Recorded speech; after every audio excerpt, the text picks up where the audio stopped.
Does the report list details of the president's actions that rise to the level of impeachment in your mind, if proved?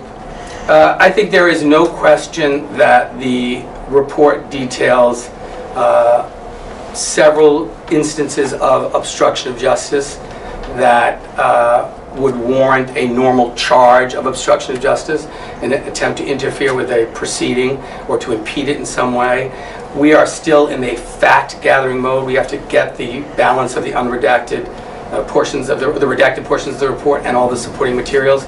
But I think all options remain on the table, including impeachment. In your opinion, would impeachment or the process of impeachment be the best route for the American people if you did think that there was, a point in doing that for what the president has legislated? I mean, impeachment is a legal and a political determination. Our founders did not put impeachment in Article 3 in the courts because it's not solely a legal question. It's both a legal and a political question. So we have to make a judgment. We will have to make a judgment at some point, is what is in the best interest of the American people.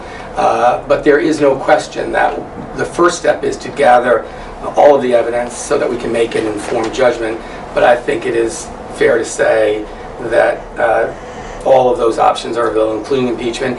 And as the Speaker has said, impeachment, to be successful, requires bipartisan support. I hope that my Republican colleagues will read this report in its entirety with an open mind, because it is important to remember, setting aside your political affiliation, what is most sort of startling about this report is this extraordinary, sophisticated counterintelligence campaign by the Russians to attack and interfere with the American presidential election. It is breathtaking, and it ought to cause everyone, Republican, Democrat, Independent, just everyone as an American, to say, we will not let any foreign country do that to America.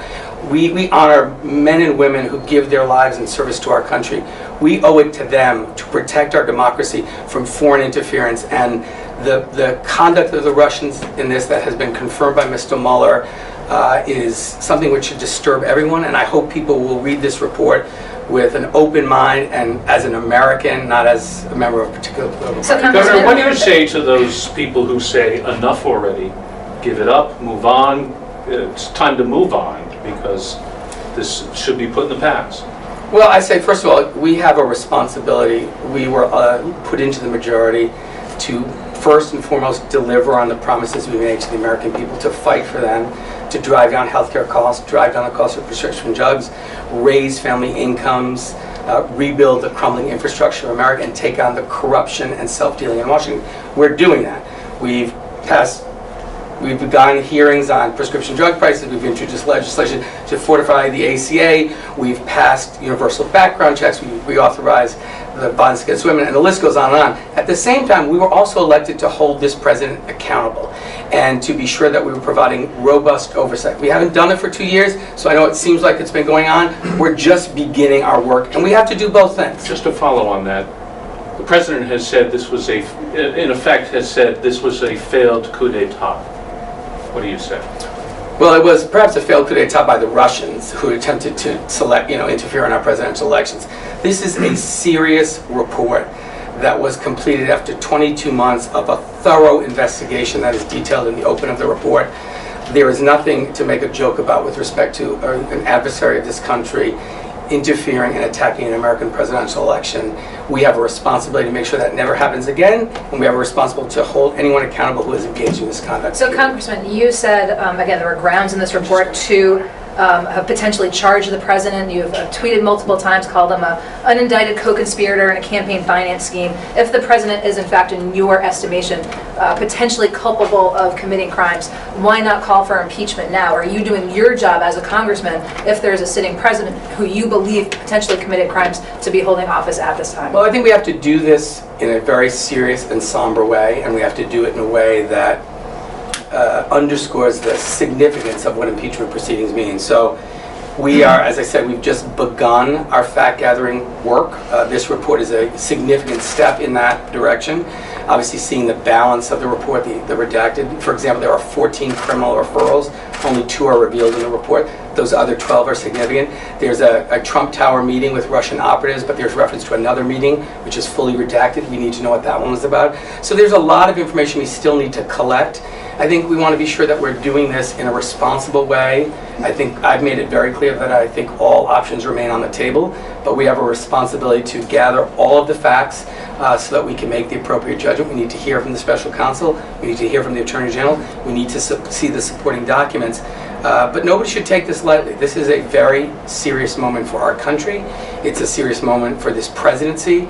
But I think the American people expect us to behave in a judicious, responsible way, and I know there are some people who are clamoring for impeachment who didn't even read the report yet. I get that, but we have a different responsibility. We actually have to weigh the evidence and collect it and make judgments based on that. Congressman Collins said that the subpoena is wildly overbroad. So can you comment on that?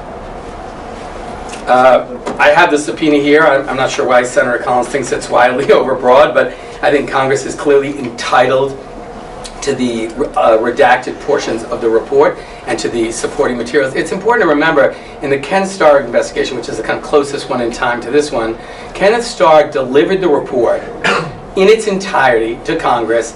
And you might remember the scenes of showing up with a big van with 17 boxes of documents and materials that were collected in preparation for that report. He didn't have to be asked by Congress to do it. He went to court to ask permission to release the grand jury proceedings on his own because he recognized Congress needed those materials to discharge its responsibility to do oversight. Sadly, Mr. Barr not only didn't do that, despite repeated requests from the chairman of our committee, he said he wouldn't do it. So it's going to be left to the Judiciary Committee to either have those materials produced by way of subpoena or to file an action in a court to do it. But it's just a very different level of transparency. But I don't think there's anything overbroad about saying we are entitled to the full contents of the report and the supporting materials. And by the way, the notion that there might be classified materials in there, we take an oath when we're sworn in to be able to review classified materials, and it is a felony if we disclose their contents. We review classified materials all the time. You do it in a secure SCIF, and you do that review. So that's just not true. We're entitled to it, and we intend to fight hard to make sure we get it. And by the way, the American people are entitled to know the full truth, and that's why the grand jury proceedings need to be produced, because the public interest in this regard is compelling. If and when Mr. Mueller does testify, what's your first question for him? I'm really interested, actually, to hear Mr. Mueller's explanation about Mr. Mueller, it seems from the report, took the position that even though the Russians were engaged in a sophisticated campaign, and even though there were that the Trump campaign was aware of it, even though there were meetings, that although there was a convergence of interest, there wasn't an actual agreement. I'd like him to talk more about that, because that's particularly concerning to me. And the second question I'm really interested to hear him discuss is his whether or not, absent the DOJ memo, which I disagree with, which there is no legal precedent to support, that a sitting president cannot be indicted. That, in fact, is contrary to our Constitution, which does not, in fact, reflect any such thing. We are all taught in grade school that no one is above the law. We don't have a king, we have a president. So this DOJ memo, Department of Justice memo, was prepared for presidents that were facing potential criminal prosecution. It's interesting, but I don't think it's binding. It's certainly not judicial precedent. I'd be curious to know whether Mr. Mueller would have reached a different conclusion in the absence of that DOJ instruction. Based on your opinion of AG Barr, do you think that an investigation should be launched into him? Well, I don't think we need to investigate. We've actually kind of seen the conduct of Mr. Barr. We should all be reminded that the Attorney General of the United States, as a private citizen, completed a 17-page legal memorandum and sent it to the president and his lawyers, where he argued, a president can't be charged with obstruction of justice because he's the president, he's in charge of the Justice Department. And of course that caught the attention of the president, who made him the Attorney General. And then within 2 days of receiving the Mueller report, he shapes the narrative where he says, I've concluded that there's no obstruction, the president's fully exonerated, even though the special counsel specifically says he's not. He sort of delivers on the commitment he made in that memo. He then had a press conference yesterday at 9:30 before the report was released, which is an absurdity. Why? Because he wanted to shape the narrative about how the American people might receive this. I think he didn't give the American people enough credit. They're reading the report, they're seeing what it says. But I think he's behaved, frankly, much more like a PR operative for Donald Trump rather than an Attorney General for the people of this country. He took an oath to support the Constitution of the United States. I think he's behaved in a way which makes it very clear that he learned the lessons of Attorney General Sessions. You know, the president said, "I want my own Roy Cohen." He got him, and so I don't know if it requires an investigation. I think that behavior has been in plain view, and we've all seen it. Yes. Just a quick question. You know, I know there's a number of redactions as far as this Russian hacking, the sophistication behind it. What kind of unanswered questions do you have? Do you think if you get the unredacted report, what kind of loose ends will get tied up by those pages that were redacted from that With respect to Volume 1, the Yes. Russian investigation? Well, I think there's a number of contacts which are redacted and a number of referrals that were made that are redacted. So I think it will let us know kind of the scope of the involvement by people in this country. I think the other thing that this report reveals is the urgency of, in a very serious way, taking on the issue of how do we protect or prevent the use of these large technology platforms by foreign adversaries to, attack and undermine our democracy. And I think there are a number of things that we have to look at. There's a lot of conduct in this which I think people, when they read it, will say, if this isn't illegal, it ought to be. So I think it's also going to give us an opportunity to start looking at some additional statutory provisions that may further protect the integrity of our democracy. So what's next for the House Judiciary Committee? I mean, what do you think should happen? In what order? How quickly? When would you like to see Mueller testify? Can you sort of lay out what you would like to see, at least from people? Well, the committee issued a subpoena to the Attorney General this morning for the production of the report. I'd like to see that subpoena complied with quickly. The Attorney General will be before the committee on May 2nd. So we'll have an opportunity to ask him questions about the decisions he made and the judgments he's made. I think shortly thereafter, having Mr. Mueller come before the committee to walk through the report and really explain it to the American people, I think would be very valuable. It's important to remember this report was begun because our democracy was attacked. It was begun on behalf of the American people who paid for this report, who have a stake in the conclusions of it and have a right to see it. So I think the more information the committee can share with the public, the better. Given the contents of this report, what should be the relationship between the United States and Russia going forward? Well, there's a reason that President Obama, before he left office, imposed sanctions on Russia that this administration has resisted at every turn because of their interference. Some people will remember what I consider to be one of the darkest days in the history of the Trump presidency, when he stood at Helsinki standing next to Vladimir Putin and believed him over our intelligence agencies. Well, he can't make that claim anymore. It's in black and white in this report. And I think we have to treat Russia as it is, a foreign adversary of the United States who's interested in destabilizing not only this democracy, but Western democracies throughout the world. And while we have to have a strategic relationship with them in some ways on certain issues, we should not be viewing that relationship through rose-colored glasses. This is someone who was audacious enough to personally lead Vladimir Putin a campaign to help elect one candidate and undermine the candidacy of another.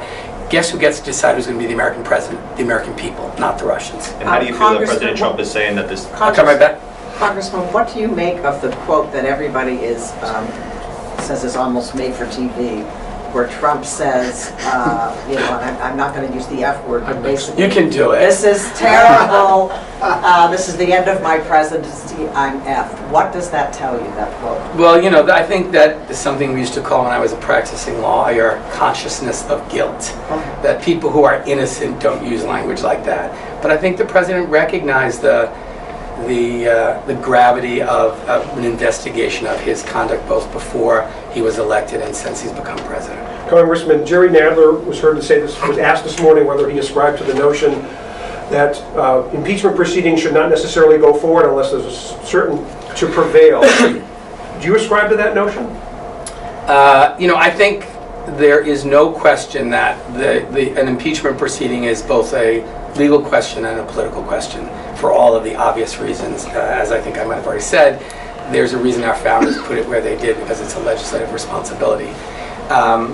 My view of it is that we have to make a judgment of what's in the best interest of the American people.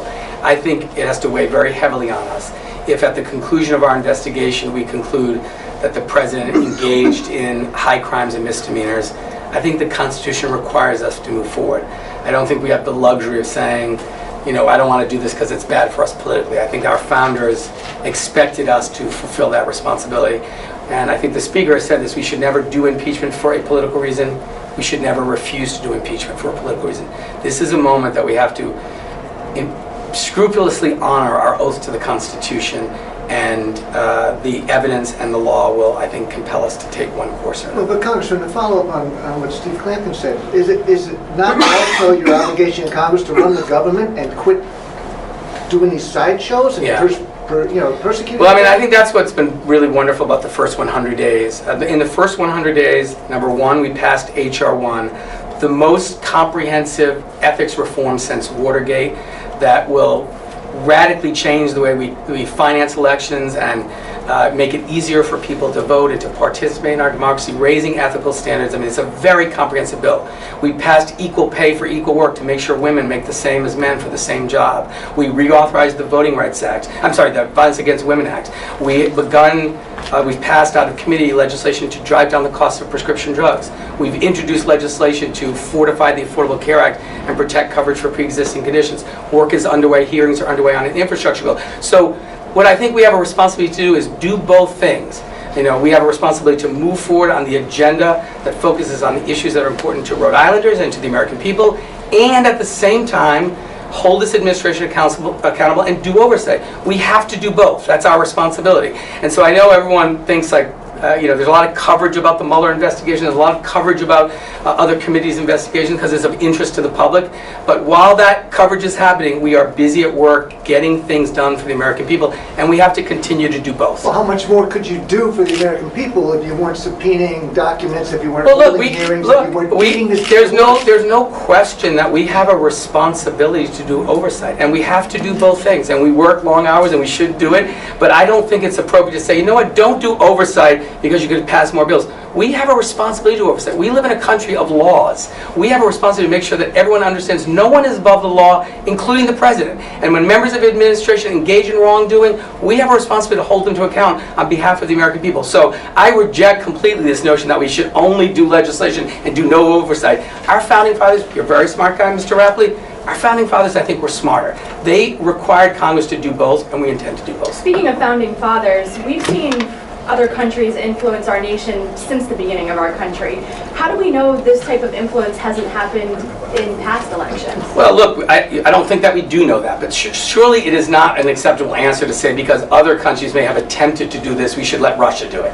This is the most comprehensive effort by a foreign government to interfere in our elections, and whether it has happened before and whether other countries are also doing it, I think it's obvious there's always been an effort of adversaries to interfere in some way in American presidential elections or elections broadly. I'm sure there's other evidence of other countries doing it, but that does not answer the question about what we do as a country to respond to this audacious attack on our democracy committed by the Russians with an express purpose of electing one candidate and undermining another, and with the encouragement or delight of one of our presidential candidates. This idea of this whataboutism about, well, what about other countries? What about, we ought to prevent any country from interfering in an American presidential election. And the thing that I'm most disappointed about, with the greatest sincerity, is that when you read this Mueller report, if you're a patriot, you are deeply offended by what happened. And it shouldn't matter whether you're a Republican, a Democrat, whether you're political at all.